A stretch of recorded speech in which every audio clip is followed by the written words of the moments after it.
হাত ছেড়ে দেওয়া। হাদিস বুখারীর মাপের নয়, তবে হাদিস সহিহ না। ওই বুকে হাত বাঁধা মানে কিছু হুজুর বলতেই পারে যে হাত বুকে বাঁধা বা নিচে হাতের কোনোটাই হাদিস ওই মাপের সহিহ নয়, কেউ বলতে পারে।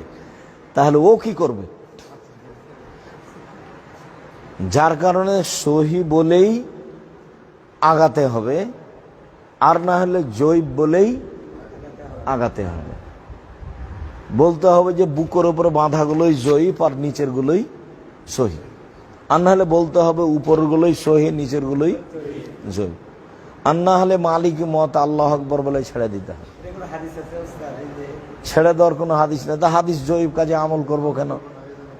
এই তো যাক, তাহলে ইন্নি ওয়াজ্জাহাতু ওয়াজহিয়া যায় নামাজের কোনো দোয়া নেই, কোনো নিয়ত নেই। অজুর পরে দোয়া পড়ার পরে আল্লাহ আকবার বলার পূর্বে কোনো শব্দ নেই।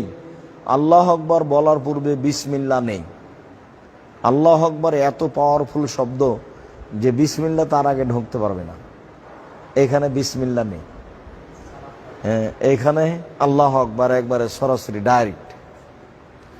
আল্লাহ আকবার বলে বুকে হাত বেঁধে সানা শেষ হয়ে গেলে আউযু বিল্লাহি মিনাশ শাইতানির রাজিম বিসমিল্লাহির রহমানির রহিম পূর্ণ। তারপরে সূরা ফাতিহা। সূরা ফাতিহা পড়তেই হবে এই জন্য যে পৃথিবীতে যারা হাদিস শাস্ত্রে বড় মানুষ, যাদের কলম আমরা সামনে রেখে চলছি পৃথিবীতে, তার সবচেয়ে বড় মানুষ হলেন ইমাম বুখারী। ইমাম বুখারী বলছেন সূরা ফাতিহা পড়তে হবে, একাই হলেও পড়তে হবে, জামাতে হলেও পড়তে হবে, ইমাম হলেও পড়তে হবে, মুক্তাদি হলেও পড়তে হবে, সরবে হলেও পড়তে হবে, নীরবে হলেও পড়তে হবে। মানে সবটি একসাথে উল্লেখ করেছেন। যার কারণে ইমাম মুক্তাদি যে অবস্থায় থাক ও কি করবে? সূরা ফাতিহা পড়বে। সূরা ফাতিহা শেষ হয়ে গেলে বিসমিল্লাহ বললে অনেকটা সূরা পড়বে। যদি সানার পরে কোনো সূরার মাঝামাঝিতে গিয়ে পড়া শুরু করে, তাহলে আউযুবিল্লাহ বলতে হবে, বিসমিল্লাহ নয়। বোঝা গেল না? সূরা মাঝখান থেকে পড়তে হলে বিসমিল্লাহ লাগানো যাবে না, আউযুবিল্লাহ পড়তে হবে। আউযুবিল্লাহ সব জায়গাতেই, শুরুতে হোক আর মধ্যে হোক আর যেখানেই হোক, মানে আউযুবিল্লাহ ছাড়া চলা যাবে না। আউযুবিল্লাহ পড়তে হবে আর বিসমিল্লাহ পড়তে হবে যদি সূরার প্রথমে আমার পড়া শুরু হয় তাহলে। যেমন ফাতিহা হচ্ছে না, আর একটা পড়া শুরু হচ্ছে, তখন আমি কি পড়ব? আর একটা, তখন বিসমিল্লাহ। আর যদি মধ্যে থেকে আসে তখন এখন কিছুই নাই, আমি যে আউযুবিল্লাহ প্রথমে পড়েছি আর লাগবে না, কাজে কিছু নয়, মধ্যে থেকে শুরু করে দিতে হবে। আর একটা চট করে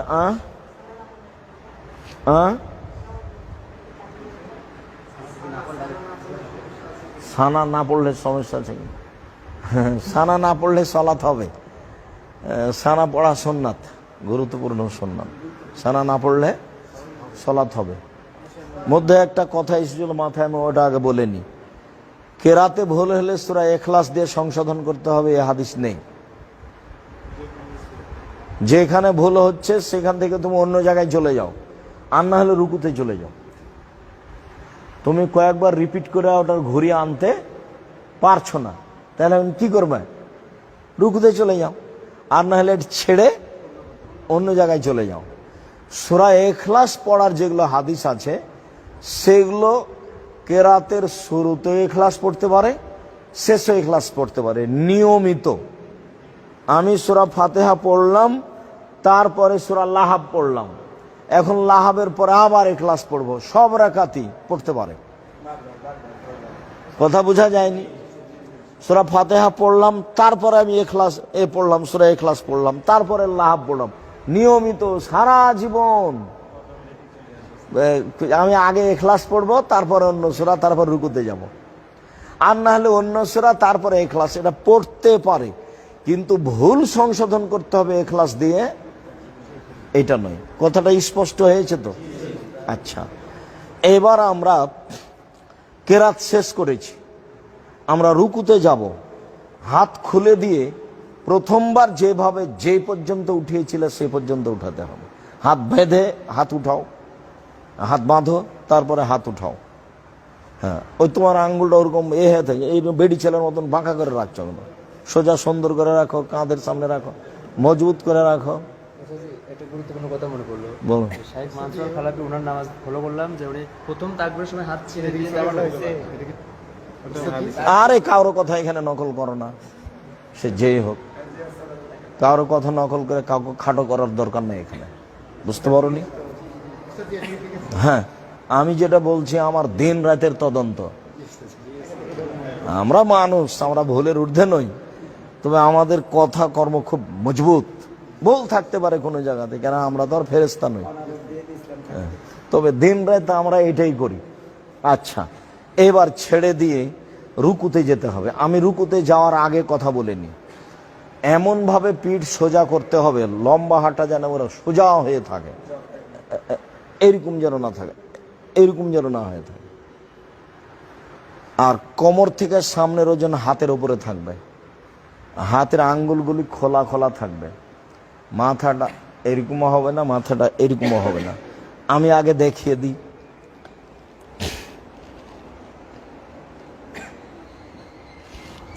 এরকম নয়, এরকম নয়, এরকম হবে, বুঝতে পারো না? বা এরকম হবে না। এই যে দেখো, এটা উঁচু হয়ে আছে, এই কোমর থেকে নে এটা পর্যন্ত সোজা হয়ে থাকবে। হাতের আঙ্গুলগুলো গোলা, এটা চেপে ধরে থাকতে হবে। এখান থেকে সম্পূর্ণ ওজন হাতের উপরে থাকবে। সিজদা যেখানে পড়ে সেখানে কিছু বলছো না? এই যে যেখানে সিজদা পড়ে সেখানে এরকম নিষেধ করলাম তো, এরকম নিষেধ করলাম তো। এই যে মাথা সোজা থাকবে, এইটাও নিষেধ করলাম, এরকম নিষেধ করলাম। এরকম আছে, এমনি আছে, কিছু ভর দেওয়া না হাতের উপরে, এটা একটাও চলবে না। হ্যাঁ, একবারে সোজা হয়ে থাকবে। এবার চলো দেখি। হ্যাঁ চলো, রুকুতে চলো, যাও। আল্লাহু আকবার বলা লাগবে না, আমি দেখছি। হ্যাঁ, তোমার মাথাটা তো একটু নিচু করতে হবে। হ্যাঁ,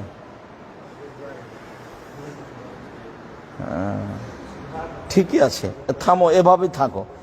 এবার যখন উঠবো তখন সামি আল্লাহু লিমান হামিদা রব্বানা লাকাল হামদ, এই কথাটা সামি আল্লাহু লিমান হামিদা বলে হাত ওই পর্যন্তই উঠাতে হবে এবং ওইভাবে উঠিয়ে ছেড়ে দিতে হবে। এবার চলো, বলো সামি আল্লাহু লিমান হামিদ। হাত ওইভাবে ওই পর্যন্ত উঠিয়ে ছেড়ে দিতে হবে। ছেড়ে দিয়ে এবার দোয়া চলবে। সামি আল্লাহু লিমান হামিদা হামদান কাসিরান তাইয়িবান মুবারাকান ফি, তারপর ওই বলো মিলা সমত মিলা রাজুল বাইনাহুম ইলা মা শাইতা মিন শাইইন বাদ, ওই যা আছে সব মুখস্থ করে নিতে হবে। তোমাদের কাছে তো আছে সব, বলতে পারো।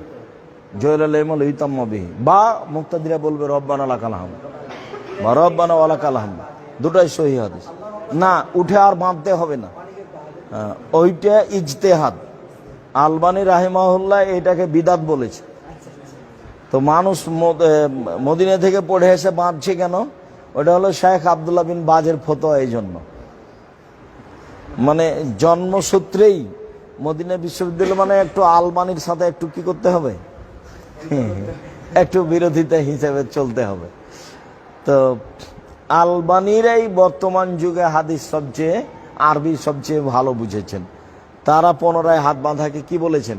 বিদাত বলেছেন, একবারে কঠিনভাবে, বিদাতুন মুনকারা। কাজে এই পথে যেতে হবে না, হাত ছাড়াই থাকবে, দোয়া পড়ে। এইবার সিজদায় যাওয়ার পূর্বে কয়েকটা কথা। প্রথম কথা হলো এই যে, যেটা প্রথমেই ছিল, হাত জড়া থাকবে না, জামার হাত জড়া থাকবে না, খোলা থাকবে। মানে এইখানে সিজদাতে এসেছে যে আমাকে 7 হাড়ের উপরে সিজদা করতে বলা হয়েছে। 1, 2, মাথার চুল এবং হাতের কাপড়কে গুটাতে নিষেধ করা হয়েছে। তো মাথার চুল সাধারণত যদি বেনি গাঁথা থাকে, খোপা বাঁধা থাকে, তাহলে বেনি গাঁথা থাকতে পারে, খোপা বাঁধা থাকলে খুলে দিতে হবে মহিলাদের। কেননা চুলও সিজদায় যায়, কাপড়ও সিজদায় যায়, পাঞ্জাবিও সিজদায় যায়। টাকনোর নিচে আছে বলে নিচে ভাঁজ করা যাবে না। যদি প্যান্ট উপরে উঠায় তাহলে ভাঁজ কোথায় করতে হবে? উপরে। হ্যাঁ, কেন? ওটা তো সিজদায় যাচ্ছে, তুমি ওটা ভাঁজ করলে কেন? যদি ভাঁজ করা লাগে প্যান্ট উপরে তোলার জন্য, তাহলে কোথায় করতে হবে? কোমরে। কোমরে করতে হবে, নিচে নয়। আচ্ছা, তারপরের কথা হলো এই নাক কপাল দুটাই মাটিতে লেগে থাকবে। আগে নাক পরে কপাল এগুলো কথা নয়। যেই আগে যাক, নাক যাক আর কপাল যাক, মাটিতে দুটাই লেগে থাকবে। আচ্ছা, এরপরে হলো যে স্বাভাবিক সিজদার চেয়ে 8-10 আঙ্গুল আগিয়ে কপালটা রাখবে। কেন? এখনো পিঠটা লম্বা হতে হবে, হাতটা রুকুতে যেভাবে হাতটা সোজা ছিল, সিজদাতেও সেভাবে কি হতে হবে? হাতটা একবার সোজা হতে হবে। আর আঙ্গুলগুলি জমা হয়ে কানের পাশে থাকবে, কোনোই দুটা এভাবে উঠে থাকবে সম্ভবপর। একাই থাকলে তো পূর্ণ থাকবে, জামাতে থাকলে উঠার চেষ্টা করতে হবে, যেন বগলের নিচ দিয়ে ছাগলের বাচ্চা পার হয়ে যেতে পারে। পুরুষ নারী সবার একই ব্যাপার। তো যেহেতু মাঝহাবিরা অনেক হাদিসে বলে বানিয়ে নিয়েছে, কাজে তাদের কাছে একটা না একটা কৌশল আছে, হাদিসও আছে। এবার চলো সিজদায় যাই। হ্যাঁ, আগে হাত দাও, আগে হাত দিয়ে সিজদায় যাবে, আগে পা নয়। এটা একটা কথা থেকে গেছে যে আগে হাত না আগে পা, মানে হাঁটু না পা, আগে হাত যাবে, এটাই ঠিক। হাঁটু নয়। নাক কপাল একসাথে লেগে থাকবে। এই তুমি হাতখান ওখানে রেখেছো কেন? কানের পাশে রাখো। হাত পিছু সরে নিয়ে যাচ্ছ কেন? কানের পাশে রাখো না, হাত দুটা কানের পাশে রাখো। তুমি কথা বুঝো না নাকি? হাত দুটো আরো আগাও। ও তো বুঝলো না। হ্যাঁ, হাত দুটা কানের পাশাপাশি নিয়ে আসতে হবে, আর পা দুটা জমা ধরে থাকবে। আর বায়া হাকিওয়ালা বাপ বেঁধেছে, পা জমা ধরে থাকবে, দুই পায়ে গোড়ালি সহ দুই পায়ে একসাথে জমা ধরে থাকবে। এবার উঠো, বাম পায়ের পাতার উপরে বসো, বাম পায়ের পাতার উপরে বসো। দেখো, এ হলো বাম পায়ের পাতার উপরে বসো। আর ডান পায়ের গোড়ালিটা না, বৃদ্ধাঙ্গুলটা কি হবে? বাঁকা হয়ে থাকবে। সবাই ওভাবে বসেছ? দেখি।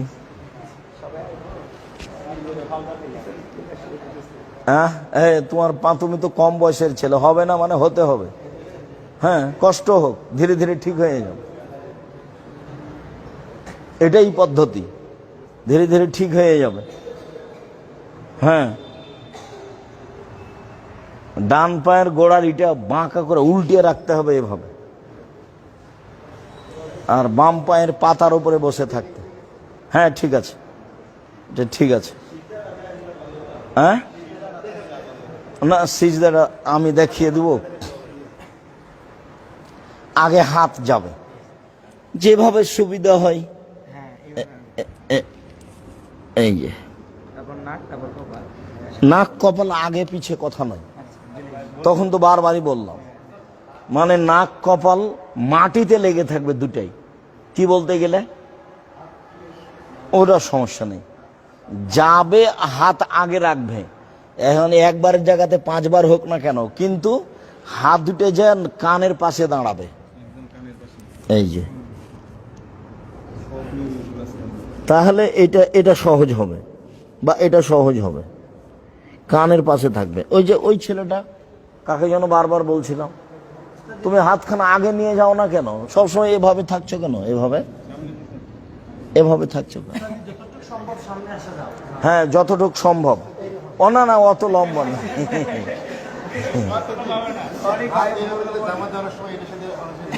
আচ্ছা, তাহলে তো আরো চেষ্টা থাকবে আর কি। বাস, বাস সেটাই, হ্যাঁ এটাই। আর কানের পাশাপাশি থাকবে হাত দুটো, মাথার উপর বেশি ভর হবে না হাতের ওখানে সমন্বয় করা হবে। আমার এক ভাই বলছে মাথার উপর বেশি আরে না, ওখানে কোনো ভরের কথাই নেই। ও যেটা বলছে যে সিজদায় হাতের উপরে থাকবে এ ওজনটা না কপালের উপরে থাকবে ওজনটা, এখানে আল্লাহ রাসূল কিছু বলেননি, কথা বুঝেনি।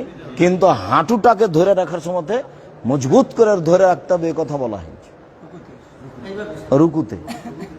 হ্যাঁ রুকুতে, এটা স্বাভাবিক। আচ্ছা, আমরা এক সিজদা করে উঠলাম, তখন এইভাবে বসলাম। এবার আর এক সিজদা করে উঠে আমি আত্তাহিয়াত পড়বো, তখনও আমি এইভাবেই বসবো। আত্তাহিয়াত পড়বো তখন আমি এইভাবে বসবো, কিন্তু হাতের অবস্থা হবে এই, আগে দুইটা জমা করতে হবে, এই দুইটা। তারপরে তৃতীয় আঙ্গুলের নখের উপরে বৃদ্ধাঙ্গুলের পেটটা রাখতে হবে। তারপরে অবিরাম নড়বে, এটা হলো আঘাত করা শয়তানকে। উঠিয়ে থেকে যেতে হবে, এটা ঠিক নয়। ইল্লাল্লাহর সমতে একবার উঠাতে হবে, এর কোনো ভুয়া হাদিসও নেই। এটা মাঝাবে চলছে, সেই জন্য চলছে। যেহেতু ভারত, বাংলাদেশ, পাকিস্তানের শতকরা 95 জন মানুষই মাঝাবি, কাজে মাঝাবটাই ধর্ম হয়ে আছে।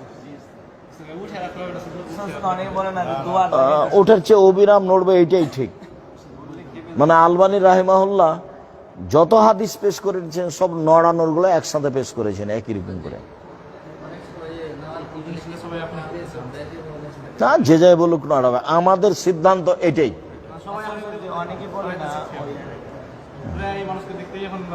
হ্যাঁ হ্যাঁ, কি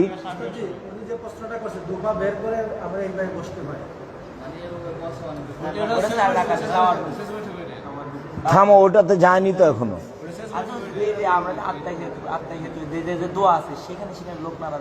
আচ্ছা, একবার সিজদা করে উঠে দোয়া আছে, খুব সাবধান থাকতে হবে। একবার সিজদা করে যাই আবার চলে আসা হবে না, সিজদায় থাকতে হবে। সুবহান রাব্বিয়াল আলা, সুবহান রাব্বিয়াল আলা 8 বার 10 বার বলার চেষ্টা করতে হবে। যায় আসলে ওটা সালাত কবুল হবে না। হ্যাঁ, আচ্ছা। তারপরে দুই সিজদার মাঝের দোয়া পড়ার পরে স্বাভাবিক গতিতে আবার যেতে হবে। আবার যাওয়ার পরে এইবার উঠে যাওয়াটা আমি মুখে বলি না, লম্বার দরকার নাই, সরাসরি উঠে যেতে হবে না। আল্লাহ সদরে উঠতে হবে না সরাসরি, দ্বিতীয় সিজদা থেকে উঠতে হবে, দিয়ে বসতে হবে, তারপরে উঠতে হবে। এর নাম জালসা ইস্তেরাহাত। কি বুঝলে বলো তো? দ্বিতীয় সিজদা থেকে উঠে বসতে হবে, বসে উঠতে হবে। একবারে সরাসরি ডাইরেক্ট উঠে গেলে ওটা মাঝাবে উঠা হলো।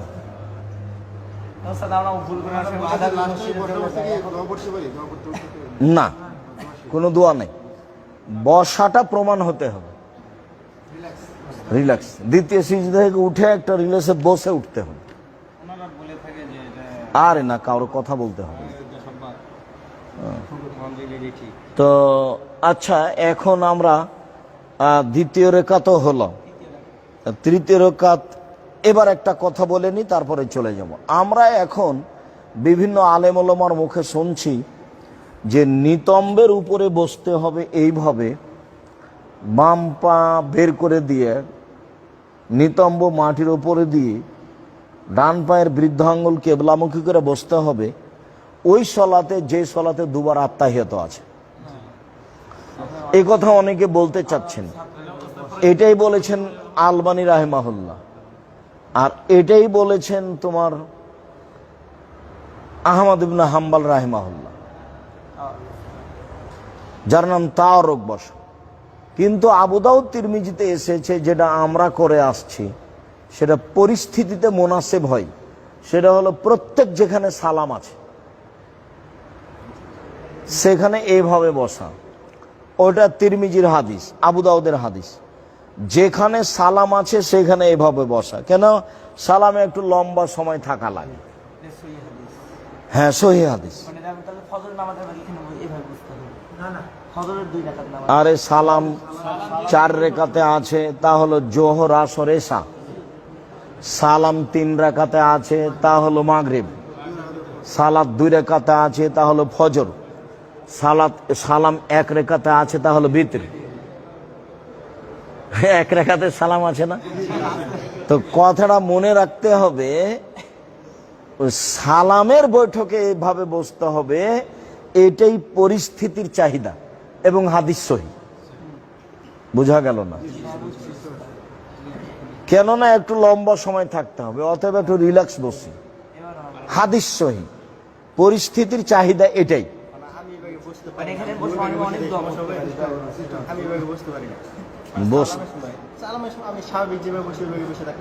কেন থাকবে? বসতে হবে তো। হাত পা ভাঙা আছে নাকি?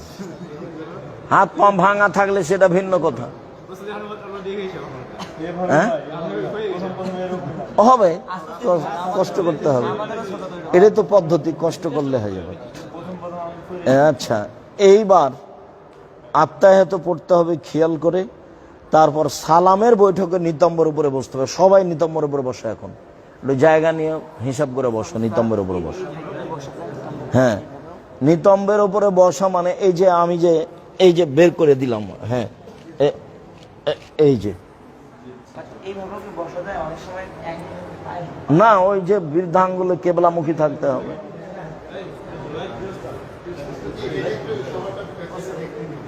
হ্যাঁ, চলো দেখি।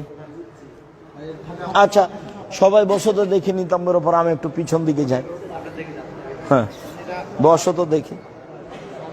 হ্যাঁ, নিতম্বের ওপরে বসো।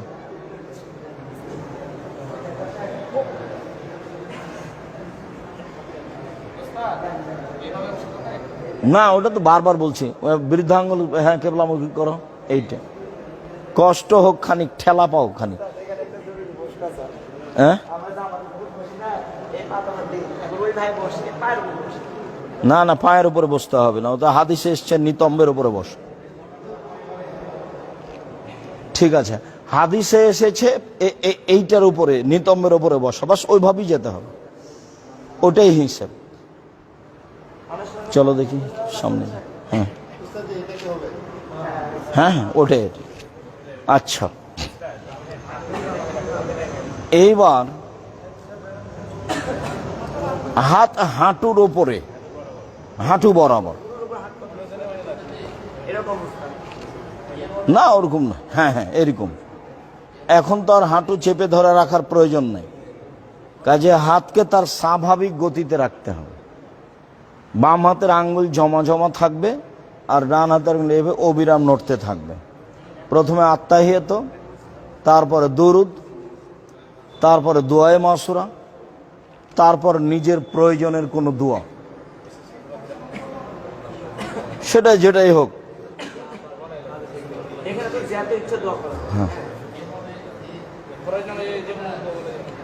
আচ্ছা, এইবার আর একটা কথা থেকে গেল, আত্তাহিয়াতের সময়তে চক্ষুটা ওই আঙ্গুল থেকে নিয়ে সিজদা পর্যন্ত থাকবে। ওই আঙ্গুলের উপরে চক্ষুটা থাকবে, আঙ্গুলের উপর দিয়ে সিজদায় থাকবে।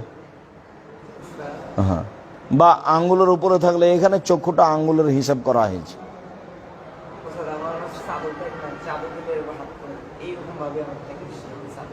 আর চাদরের সময় একটু ঢাকা পড়লে তাতে কি আছে, চাদরের উপরে গতিটা থাকবে, আঙ্গুল হয়ে সিজদা পর্যন্ত। সব সময় চোখের দৃষ্টি সিজদার স্থানে, রুকুতে থাকলে, আত্তাহিয়াতে থাকলে, যেখানে তাশাহুদের সময় আঙ্গুলের উপরে থাকবে, তাশাহুদের সময় আঙ্গুলের উপরে থাকবে। হ্যাঁ, ঠিক আছে।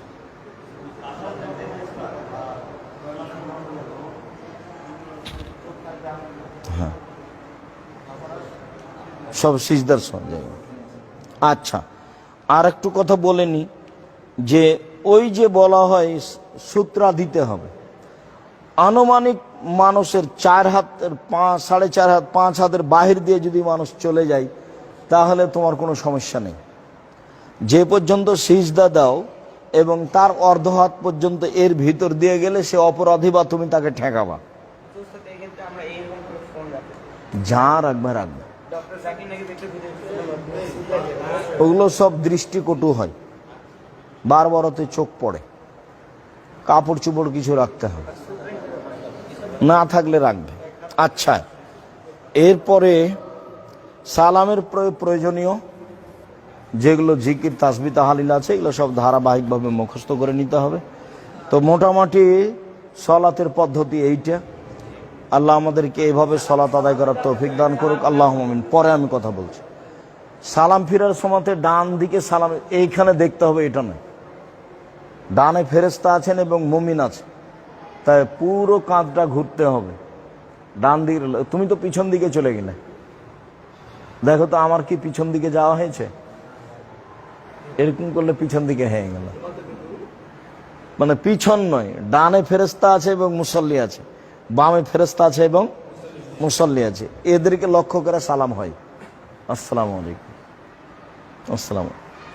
এটা নয়, এটা নয়। পিছনে তো আর ফেরেশতাকে হিসাব করা হয়নি, পিছনে মুসল্লিকে হিসাব করা হয়নি। আচ্ছা, এবার কথা আমি শুনছি। হ্যাঁ, আচ্ছা, এবার চলে আসো সামনে।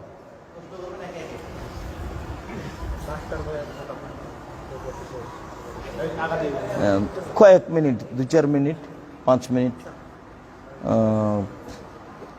সলাতের এবং উজুর, সলাতের উপরে এবং উজুর উপরে জিজ্ঞাসা। আমি একটা বিষয় ক্লিয়ার হলো, সূরা ফাতিহার পরে যখন আমি ধরেন আমি পড়লাম সূরা বাকারার 5 নম্বর আয়াত, আউযুবিল্লাহ পড়ে শুরু করলাম, তারপরে সূরা আযাবের 35 নম্বর আয়াত পড়লাম, এই ক্ষেত্রে কি আবার আউযুবিল্লাহ পড়ব? এখন আর আউযুবিল্লাহ লাগবে না, এখন আর বিসমিল্লাহও লাগবে না। আর যদি সূরা কাহাফের শুরুতে শুরু করি তখন বিসমিল্লাহ লাগবে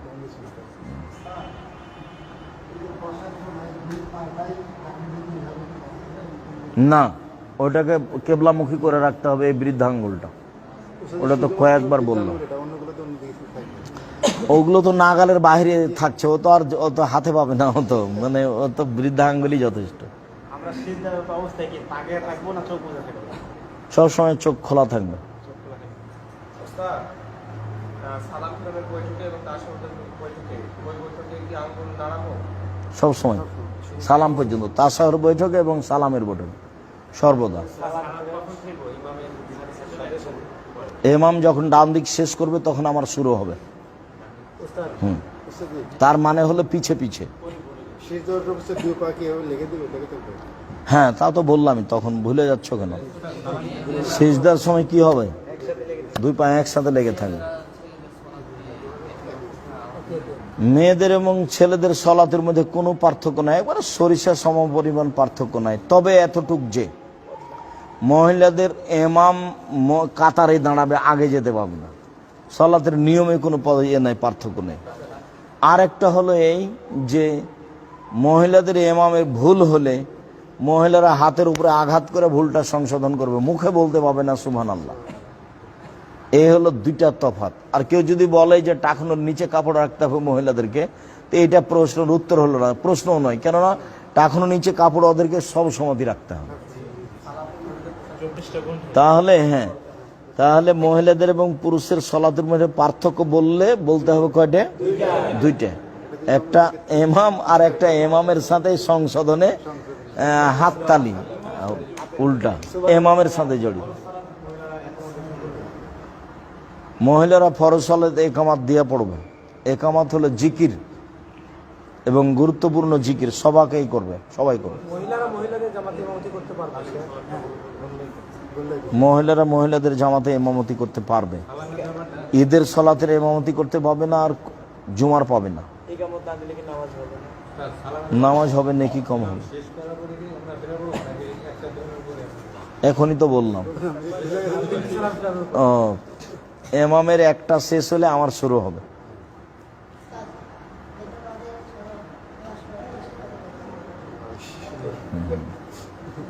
ওটা হাতটাকে মুখের উপরে বলা হয়েছে।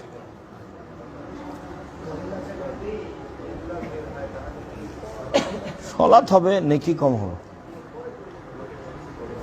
আর কোনো কথা? ওই এতে কোনোতে রাতে বাতে শুধু এইটা কি জিজ্ঞাসা করি? আল্লাহ মাগফিরলি ওয়া রাহমনি ওয়া হদনি ওয়া আফিনি ওয়ারজুকনি, অজবুরনিও আছে। তারপর রব্বিক ফ্রিলি আছে। তেলাওয়াত চলাকালীন সময়ে চোখ বন্ধ করে সেক্ষেত্রে মনোযোগ মানে বাড়ানোর ক্ষেত্রে চোখ বন্ধ করে চোখ বন্ধ করার কথা নাই, এমনি বন্ধ হলে হবে, চোখ খোলাই থাকবে।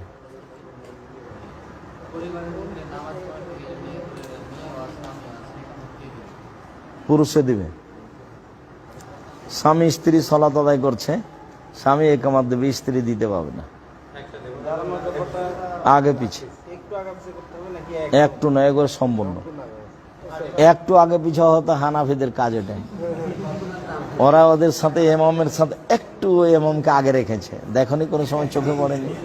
বিয়ের পরে কি সালাত আদায় করে ওক্ষেত্রে তো বিয়ে ঘুরিয়ে পাঠাতে হবে বিয়ের হ্যাঁ, মুখামুখি এসে পিছাপিছি সরাসরি।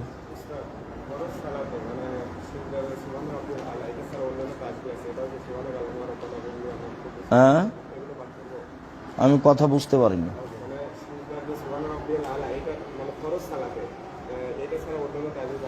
কত দোয়া আছে, সব সিরিয়াল দোয়ার বইয়ে দেওয়া আছে। আচ্ছা, আমি আপাতত কথা শেষ করছি, তোমাদের এখন কোনো কাজ আছে নাকি? আচ্ছা আচ্ছা, ঠিক আছে, আর নয়, হয়েছে। জাজাকুমুল্লাহ খায়ের, বারাকাল্লাহ।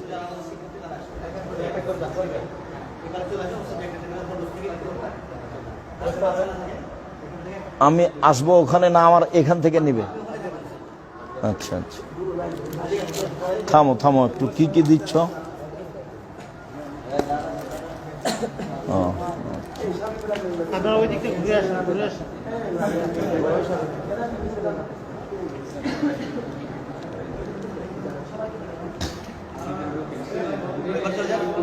এই পারে চলে যাও।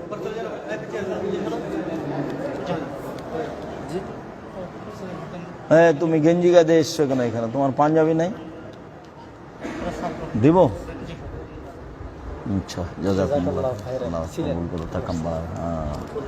অনেক সিলেট, হাইয়াকাল্লাহ, মাশাআল্লাহ। কোথা থেকে? ব্রাহ্মণবাড়ি। আচ্ছা, বারাকাল্লাহ। আসসালামু আলাইকুম। ফরিদপুর থেকে আসছি। ফরিদপুর থেকে।